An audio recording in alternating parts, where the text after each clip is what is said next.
hands work hard, but the mind works hardest of all because ideas are precious. Ideas can change everything. At Community Futures Development CK, we know that your ideas and your vision are just the beginning. Community Futures Development CK. We grow vision into success. I would say probably about mid-20s, I picked up woodworking again. It was just like projects around the house. The live edge lumber really caught my eye, and I thought that was really neat. And found out that there was people with mills around me. There was places to buy logs, and I said, why don't I try to just cure my own, try to do it myself, save some money. I stored a bunch of fresh cut wood in a little garden shed in our garage, anywhere I could fit it. And that's kind of where it started. So when we get logs in, I'll try to keep them organized. So I'll have the same species and same lengths in one pile.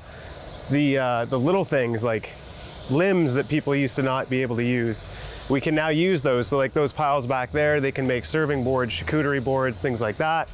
Then you get big logs like this that come out of a yard that would typically just get mulched and put into landfill. So what we'll do is use our Alaskan mill, and we'll end up getting 3-foot wide dining table slabs or conference tables 6 foot by 12 foot.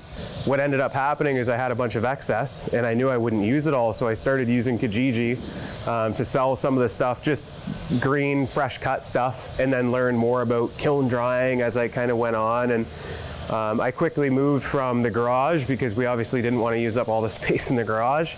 So I actually was using a friend's drive shed for probably the first year and a half or so. It worked for the time, and I built up some inventory. And again, I just kind of noticed that there was a market for it, and went from that to the place that we're at now. A lot of walnut, because walnut's probably about 75% of what we sell. There's figured maple, there's oak, there's cherry, there's even locust, hickory, those things, but everything that somebody can buy, it has to be kiln dried. The only way we would sell something green is if somebody knows what that is. So green means fresh cut, means it has to be air dried, processed, stacked, stickered, and kiln dried before they can use it. Or it would warp, right? Or it would warp, twist, crack, but all the things you don't want. Those are stickers, so they go in between every row of slabs or every row of planks, and the reason we do that is so that they can properly get airflow through them, so they dry evenly and then dry flat. We started with a really small, what's called an Alaskan mill, so it's just a chainsaw that runs on 2 parallel pieces of metal basically, and it runs through the log just like a bandsaw mill would, just a lot more inefficient. But I didn't have the money for a mill, and I just had other guys come in and mill all the logs for me. So we started here, started in a small little cubby in here, and then over the last 5 years, we've just been expanding every year. So the mill that we have used to be, as I was saying, a manual mill. So now we have all hydraulics. So what happens now, instead of flipping logs manually and doing all that and putting up stops and putting them on, now the machine does all of the work for us. It was quite easy to, when you have a salary, to get loans. And so once I had left that, I was looking at getting a new mill, and I didn't want to be cash poor. I didn't want to have any, no room to go with cash flow to buy logs and inventory.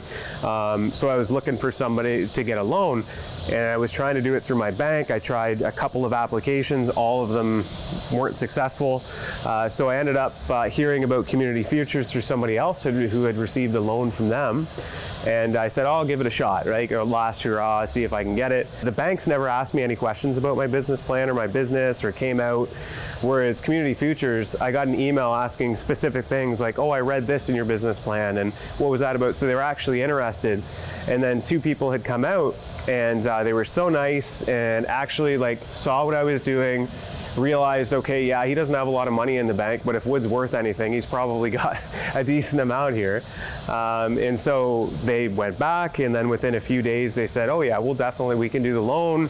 They actually said, maybe, do you want to increase it a little bit? I said, yeah, good idea. And with that loan, we were able to get this mill. Now we've been able to increase production. I have my dad now, or Pops, working with me now, which has been great, because having 2 people before with a manual mill didn't really work. And I have another somebody that contracts a couple of days a week. This is all new within probably the past 6 to 8 months, and we got this mill back in November. So pretty much once I got the mill, I was able to then get some extra hands because you get so much more cut. So I can't keep up, and even two of us on this mill really can't keep up. So it's been awesome. And again, the Community Futures loan and the people there have been awesome, and because of them, we now have it. And so production has really increased, and we'll have the stacks to show to kind of to show people kind of what that's done and what that's meant for the company.